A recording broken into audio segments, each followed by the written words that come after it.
IVM. $100. That's all it takes to begin your journey with Bitcoin and Ethereum. No, really. With CoinSwitch, you can start investing in over 100 cryptocurrencies with just 100 rupees.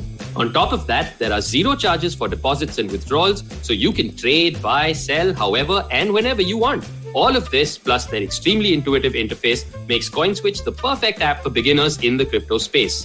But don't take my word for it. Just download CoinSwitch for free and try it out for yourself. If you'd like more information on cryptocurrencies, tune into a show about crypto with me, Rohan Joshi, my new adventure on IVM podcasts. CoinSwitch, kuch to badlega.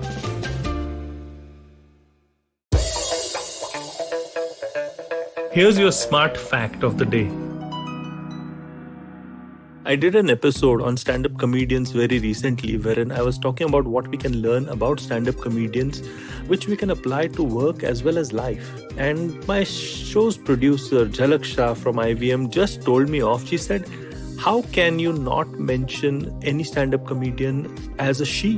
Why did you use the pronoun he all the time throughout the show? And she was absolutely right, because stand-up comedians like Sarah Silverman, Amy Schumer, Ellen DeGeneres, and so many others who have Netflix specials are fantastic, as fantastic, if not better, than all the he's in the world. And with that smart fact of the day, I'd like to start this episode, which is on political correctness versus the other term of inclusivity. What do you think? Let's go. I think people are talking a lot about how politically correct we need to be in our workplace as well as educational institutes and all other walks of life. And recently there's been a bit of a blowback against political correctness. And sometimes I used to wonder if that was the camp I was in, because I was wondering whether there were a lot of people who were like saying, this for effect.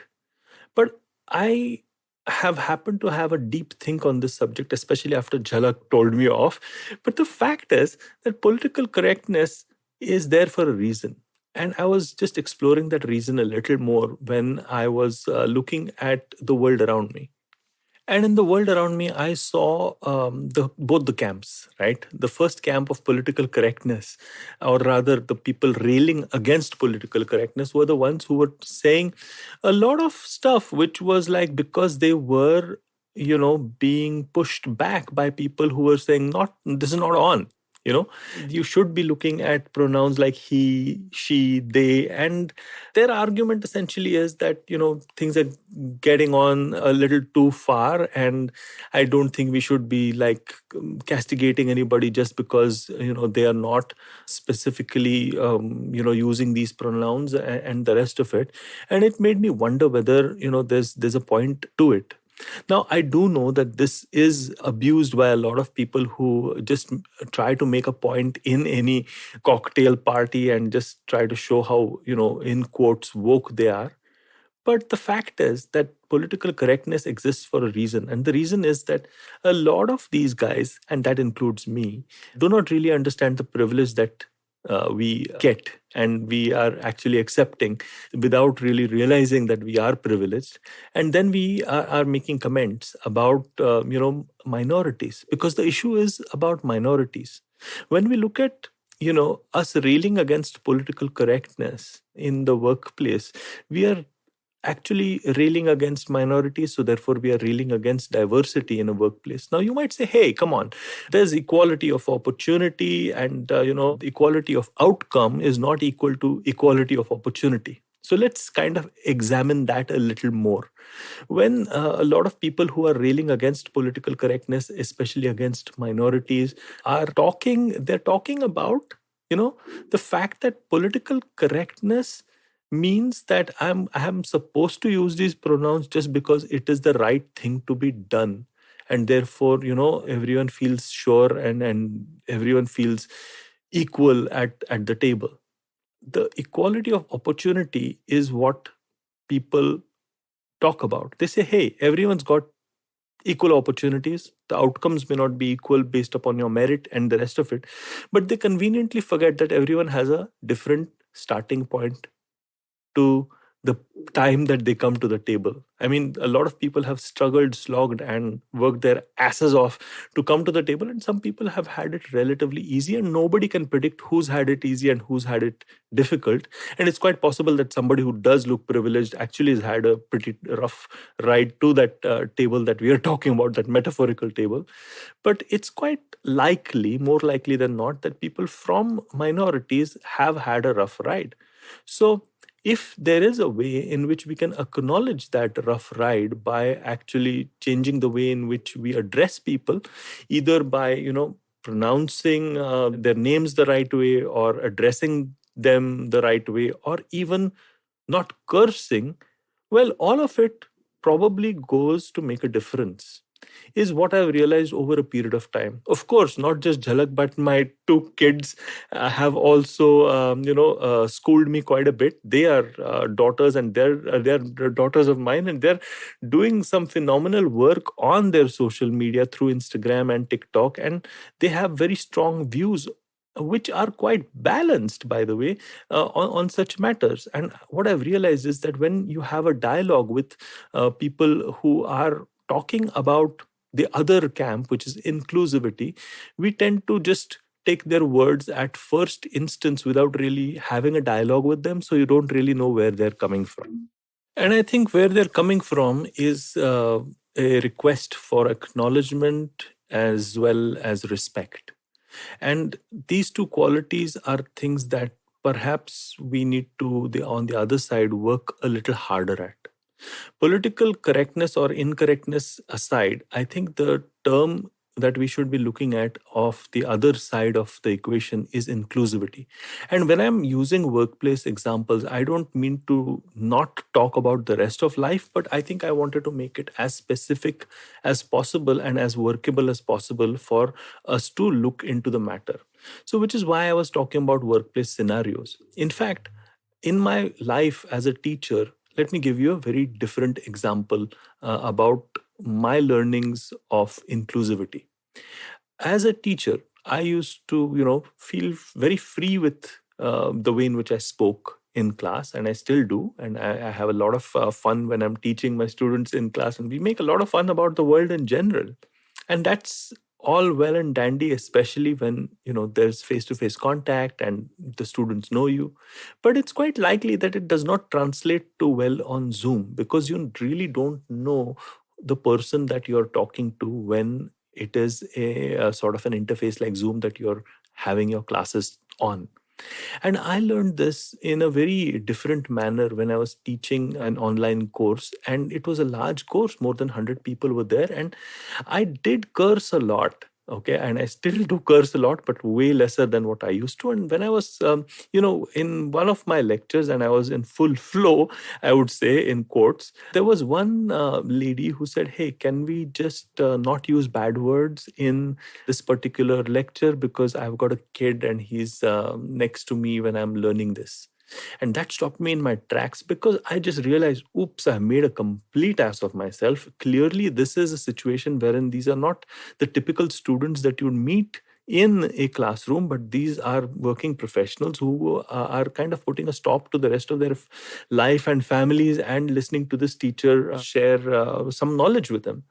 And I kind of understood that I need to amend my ways in order to be inclusive of people who are not necessarily, quite comfortable with the language that I'm using.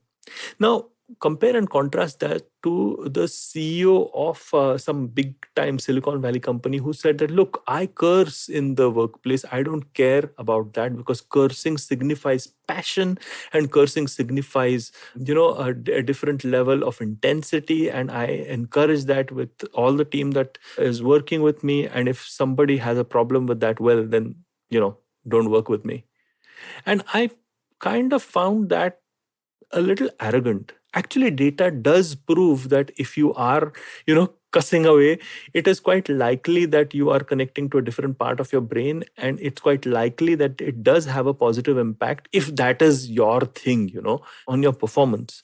But it does not, look into the fact, it ignores the fact that there are people who might have been very concerned about that language, and perhaps do not give their best, because they've been abused as kids, or they've been kind of had cuss words coming down the wrong way when they were in different walks of life.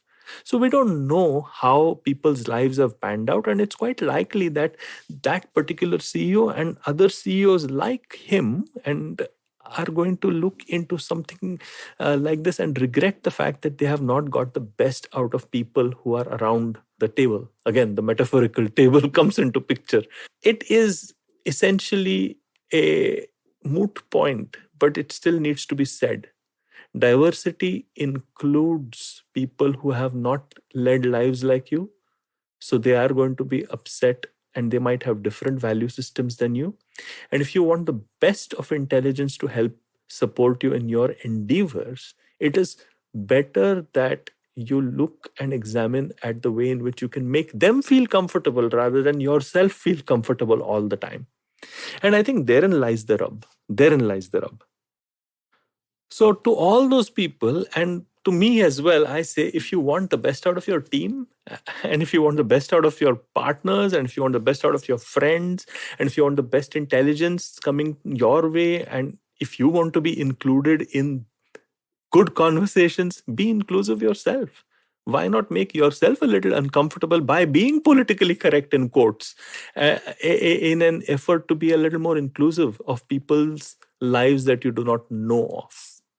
And trust me, it will pay you back in spades. I hope that this contrarian opinion of mine, you've liked, and this episode you've liked. If you like stuff like this, I'm the traveling professor, and you can find me on LinkedIn and on Instagram, wherein I will certainly try to curtail my cuss words and the way in which I am, not to be politically correct, but to be inclusive of people. And of course, I will stand down when corrected. And if I do, well, that's how it is.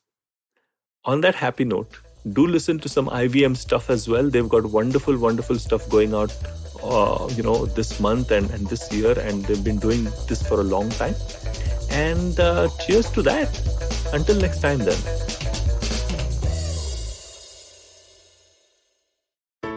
Hey, it's been another great week on the IVM Podcast Network. On The Habit Coach, former Mrs. India Madhuri Sharma shares her fitness journey and the experience of working towards winning a beauty pageant with Ashton. On Raw and Organic, founder Jitendra Choksi tells Kunal what it was like building his fitness community fitter. Should the government impose a price limit on film tickets? The Pulyabazi hosts contemplate this in their new series Ek Sawal Kahi Jawab. On Tere Mere Raste, Keshav travels to New Mexico and tells us all about it. And on Marathi Kirkitun, the Deshmukhs talk about insects and their part in the cycle of nature. Do follow us on social media. We're IVM Podcast on Twitter, Facebook, Instagram, and LinkedIn. And remember, if you're enjoying this show or any of our other shows for that matter, please do tell a friend. Don't forget to rate us on any of the platforms you're listening to us on. And also remember, you can check out a lot of our stuff on YouTube. Go to ivmpodcast.com/YouTube and you'll get a list of all the various channels that we do have. And finally, we'd like to thank our sponsors this week, Bank of Baroda and CoinSwitch Kuber. Thank you so much for making this possible. Do you wonder why China does the things that it does? Or want to know how we could improve online privacy? Or perhaps you're thinking about how we can kickstart India's economy? If you'd like to search for the answers to such questions, check out All Things Policy, a daily public policy podcast that covers everything from employment figures to aircraft carriers. Tune in from Monday to Friday for new episodes and fresh takes.